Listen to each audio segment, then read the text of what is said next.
اگلا سوال ہے علی بھائی کہ بعض سنی علماء کا کہنا ہے کہ آپ جیسے اسپیکرز کا یعنی کہ یہ مقصد ہے کہ صرف اور صرف بغض معاویہ ہی پیدا کرنا ہے، کیا یہ واقعی درست ہے؟ نہیں، ہمارا کوئی مقصد نہیں، نعوذ باللہ. نہ ہم نے جو ہے وہ بغض معاویہ پیدا کرنا ہے، نہ ہم اس کے اوپر کوئی چندے لے کے کام کر رہے ہیں، نعوذ باللہ من ذالک.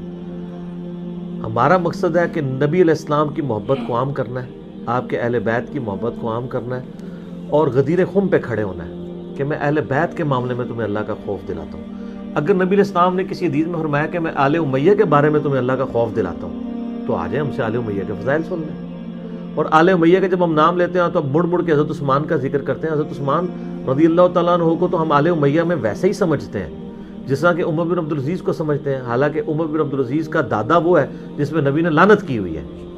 مروان کے 2 بیٹے تھے نا، عبد الملک اور عبدالعزیز.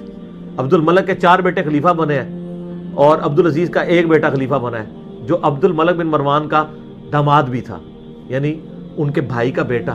تو عمر بن عبدالعزیز تک ہم لعنت نہیں لے کے جاتے، حالانکہ مروان پہ لعنت ہے.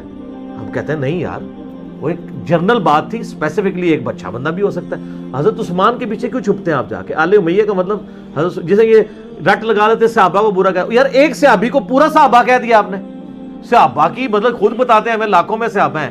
آپ 3-4 بندوں کے اوپر جرا ہوتی ہے تو آپ کہتے ہیں صحابہ کو برا کہہ رہے ہیں. آپ کیا کہہ رہے ہیں؟ 3 یا 4 بندوں کی غلطیاں ہائی لائٹ ہوتی ہیں.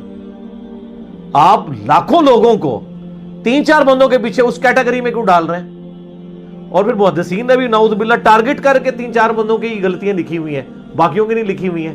تو یہ بھی کہیں صحابہ کے گستاخ تھے، امام بخاری امام مسلم بھی.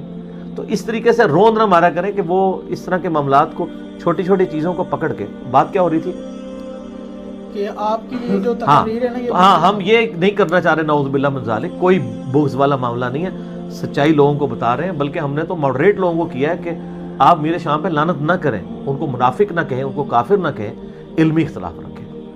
اگر میرے آنے سے پہلے حضرت معاویہ کے فضائل و برکات شیعہ کے ممبروں سے اور اہل سنت کے ممبروں پہ بیان ہوتے تھے تو بتا دیں مجھے.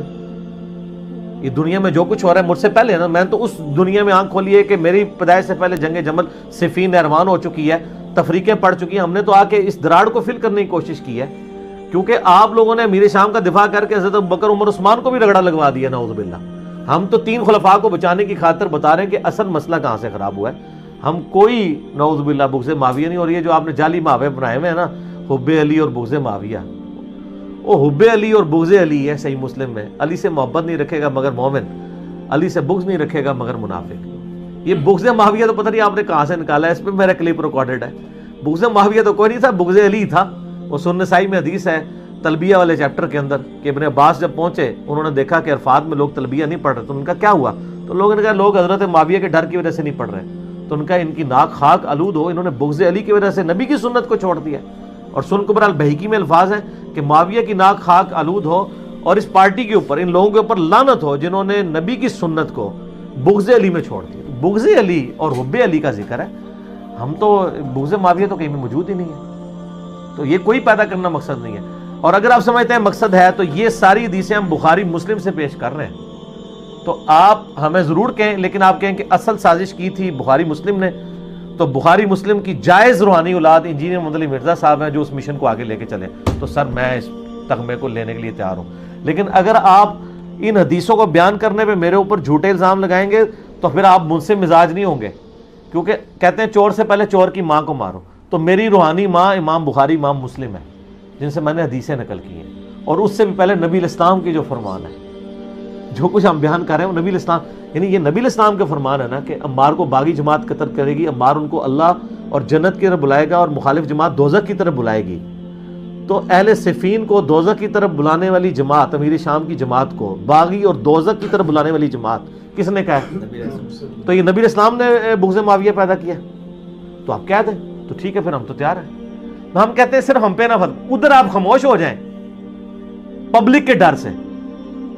ہو سکتا ہے علیحدگی میں کہتے بھی ہوں، کیونکہ وہ چندہ زور لگا ہی دیتا ہے، کبھی جوش مار ہی جاتا ہے، تو کہہ ہی دیتے ہوں کہ یار کاش نہ کہا. ہاں بعض اوقات جب یہاں پہ آپ کے اہل حدیث عالم کو جب ہم نے کہا کہ یار یہ آپ لوگ مطلب فرقہ واریت پھیلا رہے ہیں، آپ نہ نام رکھیں اپنے آپ مسلمان کے، تو کیا نبی الاسلام کا بھی نام مسلمان؟ وہ کہتے ہیں نہیں، نبی الاسلام بھی اہل حدیث تھے.